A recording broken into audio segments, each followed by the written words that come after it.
बच्चों, इस वर्ष आपके लिए virtual training centre Dasturwadi Dadar Mumbai से एक नया YouTube चैनल निर्मित किया गया है। इसका नाम है BMC VTC हिंदी चैनल और यह है इसका लोगो। महाराष्ट्र राज्य शैक्षणिक संशोधन व प्रशिक्षण परिषद विद्या परिषद द्वारा निर्धारित अभ्यासक्रम तथा महाराष्ट्र राज्य पाठ्यपुस्तक निर्मिति व अभ्यासक्रम संशोधन मंडल द्वारा निर्मित पाठ्यपुस्तकों पर आधारित कक्षा 1 से 10वीं तक पाठ निहाय शैक्षणिक वीडियो देखने के लिए BMC VTC हिंदी चैनल को लॉग इन एवं सब्सक्राइब करें।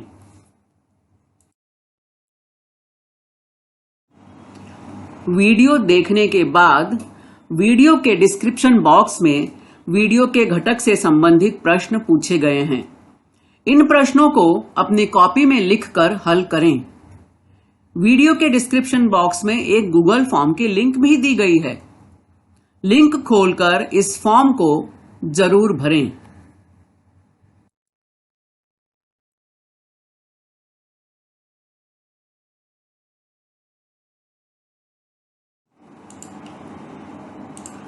अभी जिस लिंक के बारे में मैंने बात की वह लिंक यहां दी गई है, तो डिस्क्रिप्शन बॉक्स में यह लिंक आपको मिलेगी। इस लिंक को ओपन करें। लिंक के ऊपर इस तरह से आपको सूचना भी मिलेगी। अपना अभिप्राय नीचे दी गई लिंक में अवश्य व्यक्त करें। तो इस लिंक को जरूर खोलें। इसमें जो भी प्रश्न पूछे गए हैं उनके उत्तर आपको देने हैं। बहुत ही सरल और सामान्य प्रश्न है, इसलिए आप सभी से विनम्र निवेदन है कि इस लिंक को जरूर खोलें और इसे भरें। जैसे ही आप दी गई लिंक को क्लिक करते हैं, इस तरह से एक गूगल फॉर्म आपके सामने खुल जाएगा, जिसमें ऊपर लिखा हुआ है BMC VTC चैनल में आपका स्वागत है। वीडियो देखने के बाद अपने सुझाव मत अवश्य दें। तो उस फॉर्म में आपको इस तरह से जानकारी पूछी गई है आपसे। आपका नाम, तो यहां आप अपना नाम लिखेंगे। आपकी पाठशाला का नाम, अपनी शाला का नाम लिखना है आपको यहां पर। तो चलो एक प्रैक्टिकल करके देखते हैं कि हम जब मोबाइल में अपना चैनल खोलते हैं तो हमें किस तरह से दिखाई देता है। यह मैंने अपना चैनल खोला है BMC VTC हिंदी चैनल और भूगोल का पहला पाठ है पृथ्वी और रेखा जाल। इस वीडियो के हम स्क्रीन के हम दाईं ओर देख रहे हैं, एक छोटा सा चिन्ह बना हुआ है। जब इस चिन्ह को हम क्लिक करते हैं तो इसी के नीचे खुल जाता है डिस्क्रिप्शन बॉक्स। इस डिस्क्रिप्शन बॉक्स में कुछ प्रश्न पूछे गए हैं जिनके बारे में हमने पहले बात की है। इन प्रश्नों को आपको ध्यान से पढ़ना है, इन्हें अपनी कॉपी में लिखना है और इन प्रश्नों के उत्तर भी लिखने हैं। इन प्रश्नों के उत्तर आपको कहां मिलेंगे? इसी वीडियो में मिलेंगे। तो जब आप इस वीडियो को ध्यान से देखेंगे तो आपको उनके उत्तर मिल जाएंगे। और जहां पर ये प्रश्न खत्म होते हैं उसी के नीचे आपको एक ये लिंक दी गई है। इस लिंक को खोलें। जैसे ही इस लिंक को आप क्लिक करेंगे ये लिंक अपने आप खुल जाएगी। इसमें गूगल फॉर्म मिलेगा आपको और उस फॉर्म में कुछ प्रश्न पूछे गए हैं, बहुत ही सहज और सरल प्रश्न। उनको टिक मार्क कीजिए और इस फॉर्म को सबमिट कीजिए। फॉर्म के लास्ट में नीचे सबमिट की बटन मिलती है, आप सबमिट क्लिक करेंगे तो आपका ये फॉर्म जमा हो जाएगा, पूरा हो जाएगा। तो इस तरह से यह आपकी प्रक्रिया पूर्ण होती है।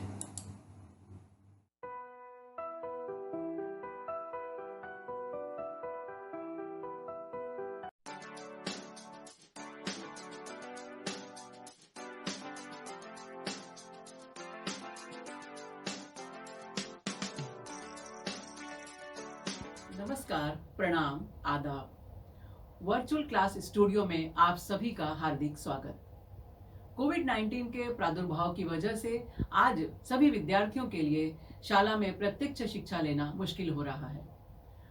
इस मुश्किल घड़ी में बृहन मुंबई महानगर पालिका ने एक सराहनीय कदम उठाया है और YouTube चैनल की शुरुआत की है। अपने इस YouTube चैनल के अंतर्गत हम शिक्षक आपके समक्ष अपने अपने विषय से संबंधित वीडियो लेकर आते रहेंगे। तो आज मैं श्रीमती पूर्णिमा पांडे वर्चुअल क्लास से उपस्थित हूँ अपना एक विषय और अपना एक घटक लेकर। तो चलें अपने विषय की ओर। कक्षा 7वीं के भूगोल विषय के सत्र में मैं पूर्णिमा पांडे आप सभी को सादर आमंत्रित करती हूँ।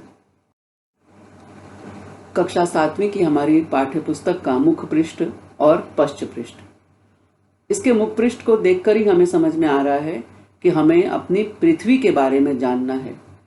दो बच्चे हैं जो पृथ्वी के ग्लोब पर कुछ स्थानों को दर्शा रहे हैं और पश्च पृष्ठ में हम बहुत सारी चीज़ें देख रहे हैं। कहीं हमारे मुंबई का गेटवे ऑफ इंडिया दिखाई दे रहा है, तो कहीं टुंड्रा प्रदेश में चलने वाली स्लेज गाड़ी दिखाई दे रही है, तो कहीं मंगोलियन शिकारी दिखाई दे रहा है, तो कहीं धान की रोपाई करते हुए लोग दिखाई दे रहे हैं। यानी इन सारे मुद्दों के बारे में हम इस वर्ष अपनी पाठ्य पुस्तक में पढ़ेंगे।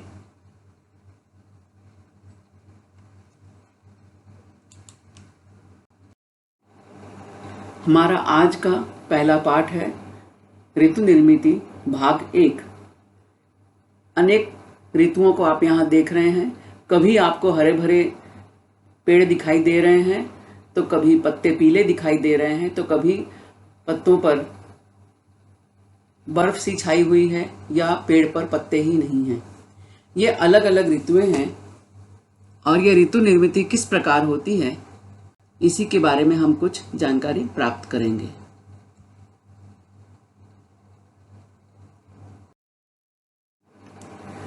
इस पाठ को पढ़ने के बाद बच्चों, आप पृथ्वी के झुके हुए अक्ष, परिभ्रमण तथा परिक्रमण के कारण दिन रात तथा ऋतु निर्मिति होती है, यह स्पष्ट रूप से बता सकोगे।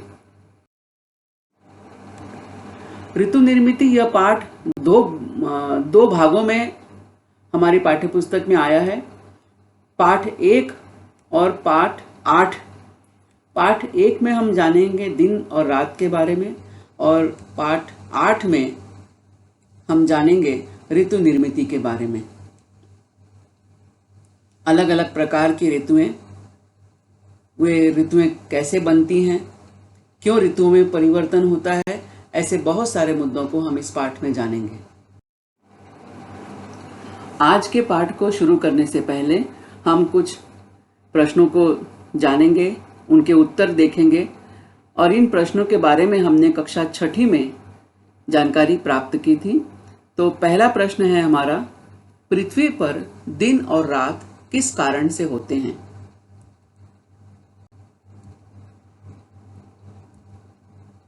बिल्कुल सही, पृथ्वी के परिभ्रमण के कारण।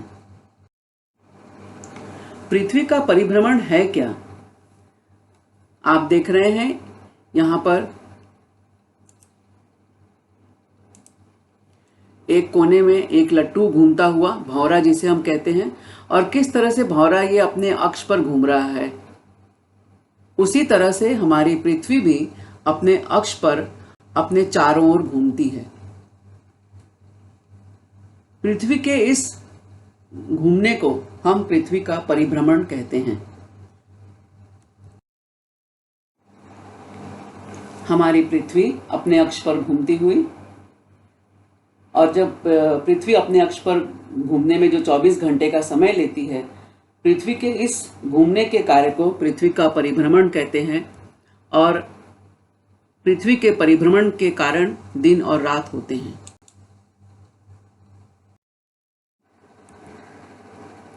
और पृथ्वी के इसी परिभ्रमण के कारण हम दिवस के रूप में काल गणना कर सकते हैं, जैसे सूर्योदय, मध्याह्न यानी दोपहर, सूर्यास्त जब सूर्य अस्त होता है, शाम को सूरज के डूबने का समय, और उसके बाद रात। दिन के ये अलग अलग रूप हमारे सामने उपस्थित होते हैं, हमारे सामने आते हैं सिर्फ पृथ्वी के परिभ्रमण के कारण। यदि पृथ्वी स्थिर होती, न घूमती, तो ऐसी कोई स्थितियां हमारे सामने न आती। हमारा ब्रह्मांड और ब्रह्मांड में हमारा सूर्य, सूर्य की परिक्रमा करती हुई हमारी पृथ्वी अपने अक्ष पर घूमते हुए सूर्य के चारों ओर भी घूमती है। सूर्य के चारों ओर घूमने की इस क्रिया को क्या कहते हैं? इसे कहते हैं पृथ्वी का परिक्रमण। परिक्रमण शब्द परिक्रमा से बना है और परिक्रमा करने का अर्थ होता है किसी के चारों ओर घूमना। इस क्रिया को करने के लिए पृथ्वी को कितना समय लगता है? लगभग 365 दिन। सूर्य की एक परिक्रमा करने में पृथ्वी को लगभग 365 दिन लगते हैं।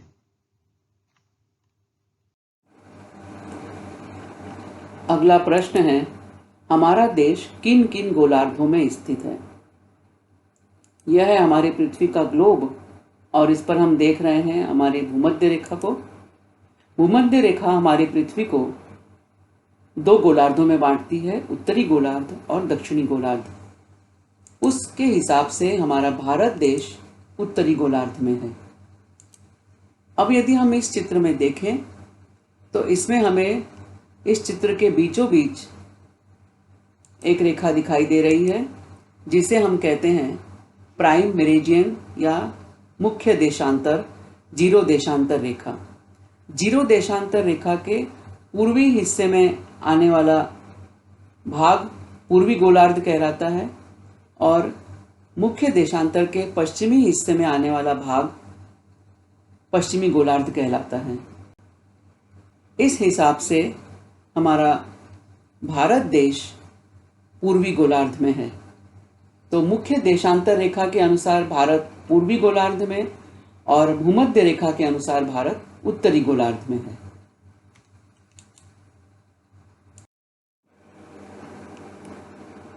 हमारी पृथ्वी अपने अक्ष पर घूमती हुई और हमारा सूर्य भी घूमता हुआ अपने अक्ष पर। बच्चों, यह एक बात बहुत ही महत्वपूर्ण है जिसे आपको जानना चाहिए कि हमारे ब्रह्मांड में कोई भी खगोलीय पिंड वह स्थिर नहीं है। सारे पिंड गतिमान हैं, चलायमान हैं। हमारी पृथ्वी सूर्य के चारों तरफ चक्कर लगाती है, अपने अक्ष पर चारों ओर घूमती है और उसी के प्रक्रिया के स्वरूप दिन और रात होते हैं। सूर्य की किरणें जब पृथ्वी पर पड़ती हैं तो वह सर्वत्र लंबवत नहीं पड़ती। लंबवत अर्थात बिल्कुल सीधी सीधी नहीं पड़ती। आप इस चित्र में देख रहे हैं कि पृथ्वी के कुछ भाग पर सूर्य की किरणें बिल्कुल सीधी पड़ रही हैं, जबकि कुछ हिस्सों पर यह किरणें तिरछी हो जाती हैं। आखिर इसका कारण क्या है? इसका कारण है पृथ्वी का गोल आकार। पृथ्वी के गोल होने के कारण सूर्य की किरणें पृथ्वी पर सर्वत्र लंबवत या सीधी नहीं पड़ती हैं। बच्चों, आपके सामने एक तालिका दी गई है। इस तालिका में कुछ जानकारियां दी गई हैं। दिनांक, सूर्योदय, सूर्यास्त और कालावधि। कालावधि दी है दिनमान और रात्रिमान, यानी 19 जून से लेकर 28 जून तक क्रमशः सूर्योदय का समय, सूर्यास्त का समय और उस दिन कितने घंटे का दिन था और कितने घंटे की रात थी, इसकी पूरी जानकारी दी गई है। उदाहरण के लिए हम देखते हैं 19 जून को सवेरे 6:04 पर सूर्योदय है, शाम 7:16 पर सूर्यास्त और 19 जून को दिन है पूरे 13 घंटे 6 मिनट का और रात है पूरे 10 घंटे 54 मिनट की। 20 जून को पुनः 6:04 पर सूर्योदय, 7:16 पर शाम सूर्यास्त, दिन है पूरे 13 घंटे 4 मिनट का और रात है पूरे 10 घंटे 55 मिनट की। इसी तरह 28 जून तक पूरी जानकारी दी गई है और इन्हीं जानकारियों के आधार पर अगले कुछ प्रश्नों को हमें हल करना है। तालिका के अंकन के आधार पर सबसे बड़ा दिन बताओ। 23 जून 13 घंटे 12 मिनट का दिन है, सबसे बड़ा दिन। रात्रिमान में प्रतिदिन कौन सा परिवर्तन दिखाई देता है? तो हम रात्रिमान की तालिका को यदि देखें तो 19 जून को रात जो है वो 10 घंटे 54 मिनट की है। 20 जून को 10 घंटे 55 मिनट, 21 जून को 10 घंटे 54 मिनट। इसी तरह हम देखते हैं तो क्रमशः हम जैसे जैसे आगे बढ़ते हैं, यहाँ 10 घंटे 54 मिनट के बाद 10 घंटे 58 मिनट, फिर 11 घंटे। तो हम देखते हैं कि रात में प्रतिदिन जो है बढ़ोतरी हो रही है, रात्रिमान में बढ़ोतरी हो रही है। और यह परिवर्तन किस कारण होता होगा, कुछ अनुमान है इसका? बिल्कुल, पृथ्वी के अपने अक्ष पर झुके रहने के कारण और पृथ्वी के परिभ्रमण के कारण इसके रात्रिमान में परिवर्तन हो रहा है। एक बार फिर से इस तालिका पर हम ध्यान देते हैं। आप थोड़ा ध्यान से देखेंगे इसको, क्योंकि हमारे अगले प्रश्न भी हमारे इसी आधार पर हैं। रात्रिमान निकालते समय तुम्हें क्या करना पड़ा? बहुत ही महत्वपूर्ण प्रश्न। रात्रिमान निकालने के लिए हमें सूर्यास्त और सूर्योदय की कालावधि की गणना करनी पड़ती है। जैसे यदि हमें 23 जून का रात्रिमान निकालना है कि 23 जून की रात कितने घंटे की है, तो उसके लिए हमें 23 जून सूर्यास्त का समय हमें ध्यान में रखना होगा, उसको देखना होगा, और 24 जून का सूर्योदय का समय कितना है उसको देखना है। और इन दोनों समय के हिसाब से हमें गणना करनी पड़ेगी, तब हमें पता चलेगा कि 23 जून की रात कितने घंटे की थी।